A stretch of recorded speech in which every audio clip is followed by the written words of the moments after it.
et messieurs, c'est l'heure du journal. Bienvenue. Pendant les vacances du gouvernement, comment la République est-elle organisée? La question a été posée au porte-parole du gouvernement sur un média local. Vous aurez sa réponse dans ce journal. Et puis, les coups d'État profitent-ils réellement au pays qui s'y adonne? Vous aurez les avis de quelques analystes politiques dans cette édition de journal. Et puis, en dehors du Bénin au Zimbabwe, arrestation d'une quarantaine d'opposants à une semaine des élections législatives et présidentielles. Voilà pour le sommaire. Restez avec nous pour le développement de ces titres.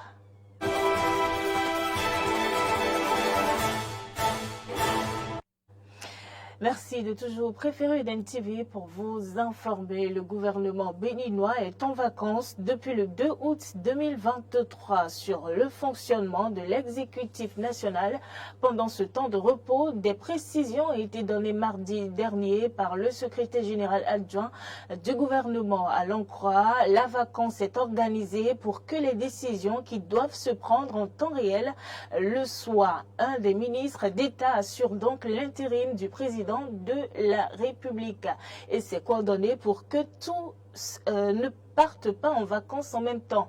S'agissant des ministres, leur intérim est assuré par leurs collègues membres du gouvernement et puis certains partiront quand d'autres reviendront, a expliqué Wilfried Léandre Rungbeji. À la question de savoir pourquoi la vice-présidente n'assure-t-elle pas l'intérim, le porte-parole a indiqué que dans le contexte béninois, la vice-présidente de la République n'est pas en position fonctionnelle au sein du gouvernement. Elle n'est pas membre du gouvernement et ne participe pas à la vie de tous les jours de l'action gouvernementale. Le 4 septembre prochain, le gouvernement va reprendre service. Les séries de coups d'État, formes d'accession antidémocratique au pouvoir, malheureusement prisées des pays africains, majoritairement francophones, ont jalonné l'histoire de ces pays depuis leurs indépendances. Mais la pratique est-elle véritablement bénéfique pour le développement de ces pays?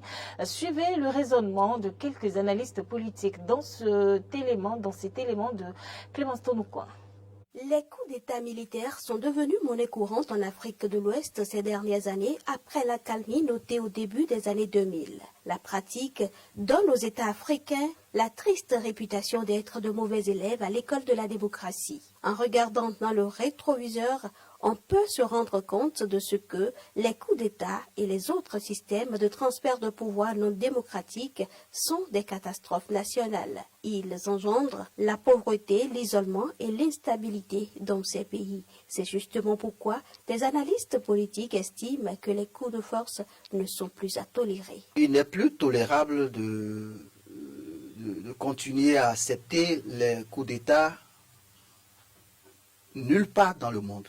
Ce n'est pas une question de l'Afrique en réalité, parce que vous savez, le monde a une histoire par rapport aux différents systèmes politiques que l'humanité a expérimenté jusque-là. Et il se fait qu'aujourd'hui, la démocratie semble être quand même le système le plus adulé, avec cet art bien entendu. Et donc, partant donc de ce postulat, il est question de faire la promotion de cette démocratie, quoique perfectible. Donc, si nous restons dans cette logique, il est absolument impossible de continuer à tolérer les coups de force, que ce soit en Afrique ou nulle part, partout ailleurs dans le monde. Les coups d'État ne sont pas la voie royale pour accéder au pouvoir. Et donc, il faut le dénoncer.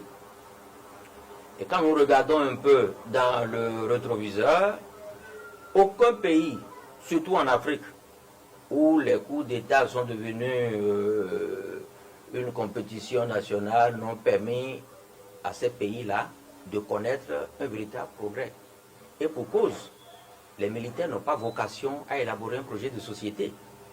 Regardez par exemple au Niger, il y a eu au moins 5 coups d'État là-bas. Chaque fois, quand les gens viennent, ils viennent remettre en cause la marche. Mais parce qu'ils n'ont pas vocation à diriger un pays, eh bien, les mêmes problèmes se répètent. Le Soudan, il en a connu au moins 17 coups d'État. Et pourtant, ils sont toujours là, à manquer d'électricité, à manquer d'eau. et à ne pas pouvoir donner satisfaction aux besoins élémentaires de nos populations. Donc, les coups d'État ne sont pas la voie idéale. Nous devons cesser. Nous sommes au XXIe siècle et l'Afrique ne doit plus continuer à se donner en spectacle de cette façon.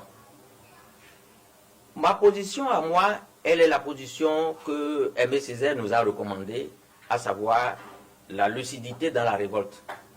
Cela voudrait dire que même si nous ne sommes pas d'accord avec ce qui se passe à l'intérieur du pays, nous n'allons pas jeter le bébé avec l'eau du bain. Il faut donc signaler que les changements anticonstitutionnels de gouvernement constituent un frein au développement des pays qui en sont victimes. Tout le mois d'août au Bénin, l'igname est célébré. Quelle est donc l'influence de ce tubercule sur l'organisme humain? Intéressons-nous aux vertus de l'igname sur la santé humaine, ceci avec notre correspondant Kekili Ojo. C'est un tubercule prisé qui attire l'attention de plus d'un. Mais qu'est-ce qui différencie l'igname des autres tubercules? Yves Sonon, nutritionniste, explique. L'igname est un tubercule très riche en vitamines et minéraux face aux autres tubercules comme le manioc, la patate douce, le taro et autres. L'igname est très prisé à cause de ses différentes variétés et de ses goûts également. De même, elle donne une main facile pour avoir plusieurs menus. Ainsi, elle peut être consommée cuite, frite, grillée, en cossette ou pilée et j'en passe. L'igname revêt assez d'éléments nutritifs importants pour l'organisme humain, nous fait comprendre le nutritionniste. L'igname est une source de glucides complexes. Elle est très riche en vitamine B1, en vitamine B6 et en vitamine C. De même, nous avons le cuivre, le manganèse, le phosphore, le potassium et bien d'autres nutriments. En quoi ce tubercule est-il important pour l'organisme humain? Yves Sonon. Il faut noter que l'igname apporte une bonne dose d'énergie à l'organisme. Grâce à ses fibres alimentaires, elle agit sur la digestion et facilite le transit intestinal. Pauvre en sodium, elle a une action très bénéfique sur les reins. De même, la consommation de l'igname permet de lutter efficacement contre la prolifération des radicaux libres dans l'organisme. Sa consommation agit également sur le taux de lipides dans l'organisme et permet de maintenir ce taux à sa valeur normale. L'igname se consomme souvent à l'état cuit, frit, mais la question est de savoir comment la consommer pour profiter de ses vertus. Le nutritionniste éclaircit la lanterne. Pour bien profiter de ses vertus, il est très préférable de consommer l'igname cuite à la vapeur également. Nous reviendrons dans un autre élément de reportage sur les vertus spirituelles de l'igname. L'ONG Solidarité et Entraide aux orphelins et enfants en détresse avec ses partenaires ont organisé une journée de solidarité et d'entraide à l'endroit des orphelins et enfants vulnérables. L'événement qui s'est tenu au stade général Mathieu Kérékou de Cotonou vise à lever des fonds pour appuyer plus de 500 enfants lors de la prochaine rentrée scolaire à Turando pour le compte rendu. C'est une initiative qui revêt un caractère très social et qui vise à lever des fonds pour appuyer plus de 500 enfants lors de la prochaine rentrée tout en assurant leur alimentation, leur scolarisation et la santé. Ici, la joie est au rendez-vous car l'ONG Solidarité et Entraide aux orphelins et enfants en détresse et ses partenaires ont su donner la joie aux enfants, ce qui rassure et doit amener à rééditer l'événement. Cette journée, j'aimerais vraiment que ça devienne la première journée organisée au Bénin et pas la dernière. Chaque année, on va rééditer la même chose afin de venir en aide à nos enfants et que ça soit le Bénin, le premier pays en Afrique à penser à ses enfants. Le Bénin, premier pays à penser aux enfants, cela est bien sûr possible grâce à Dieu qui a d'ailleurs permis à ce que cette première édition se tienne et qu'elle soit une réussite. C'est arrivé grâce à Dieu d'accueillir ici les enfants de plusieurs centres du SSPH pour une journée récréative, pour une journée familiale de solidarité qui va s'organiser autour de jeux, et de compétition, et également avec les artistes Pipi Obao qui seront là cet après-midi.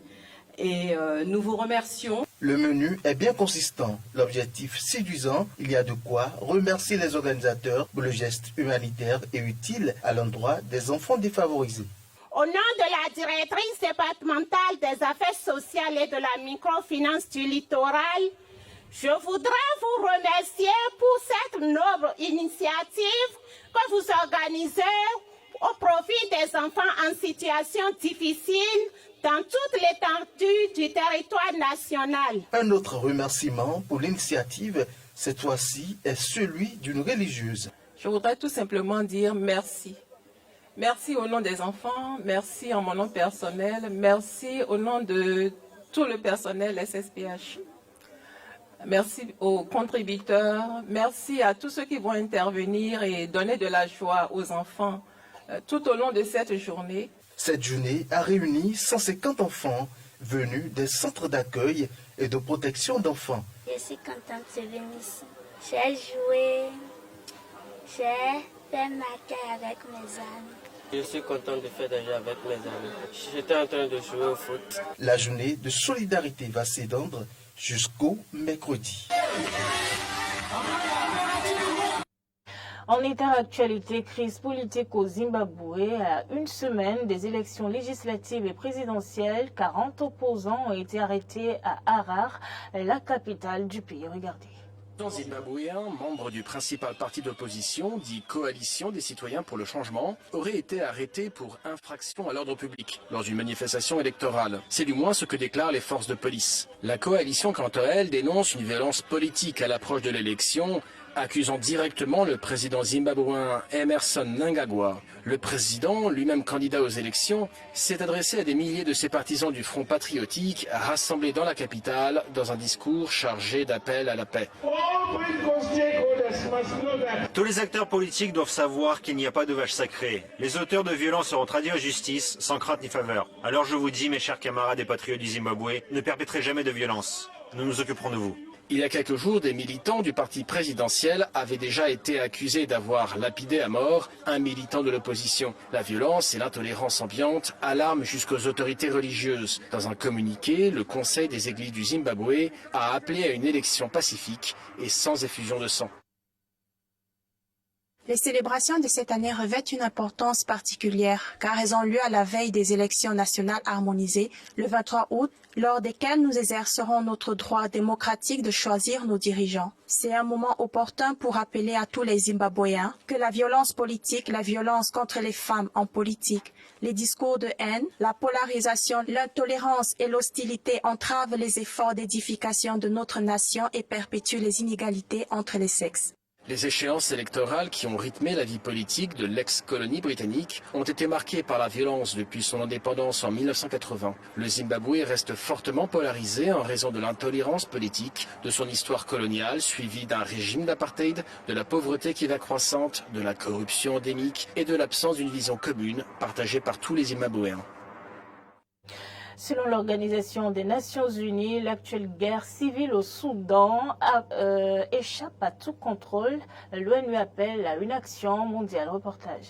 Plus de 4 millions de personnes ont été déplacées depuis le début du conflit. Des dizaines de millions ont besoin d'assistance. Écoutons à ce sujet Margaret Harris, porte-parole de l'Organisation mondiale de la santé.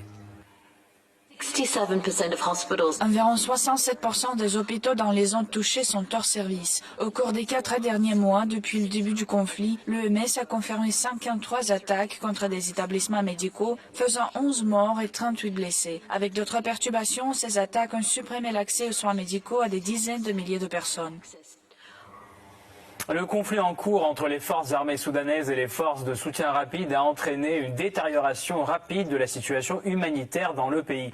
Lundi, des affrontements ont secoué la capitale Khartoum et qui a dégénéré en combat ouvert dans d'autres régions.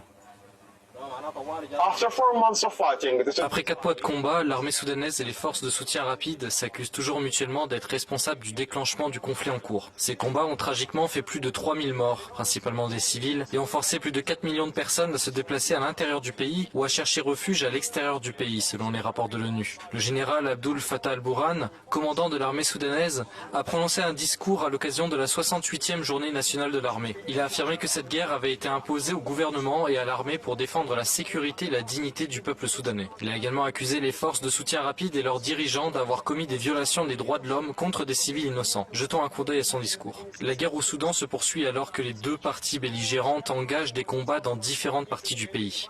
Le conflit s'est étendu à des régions telles que le Darfour du Sud et le Kordofan du Sud. Selon des sources militaires, l'armée a défendu avec succès son quartier général de la 16e division à Niala contre une attaque des forces de soutien rapide, entraînant la destruction de 2 véhicules de combat et des pertes pour les assaillants. Des sources médicales ont rapporté que 2 personnes avaient été tuées et environ 48 autres personnes blessées lors des affrontements. La plupart des blessés ont été admis à l'hôpital El Wada dans le sud de Niala, tandis que certains ont été transférés dans d'autres hôpitaux. Il est également important de noter qu'un nombre important de blessés étaient des enfants. Il y a également eu des rapports de décès causés par des obus tombant sur des maisons, ces personnes n'ayant pas pu atteindre les hôpitaux. Et c'est la fin de cette édition du journal. Merci madame, monsieur de nous avoir suivis. Bonne suite de programmes en la compagnie de Eden TV.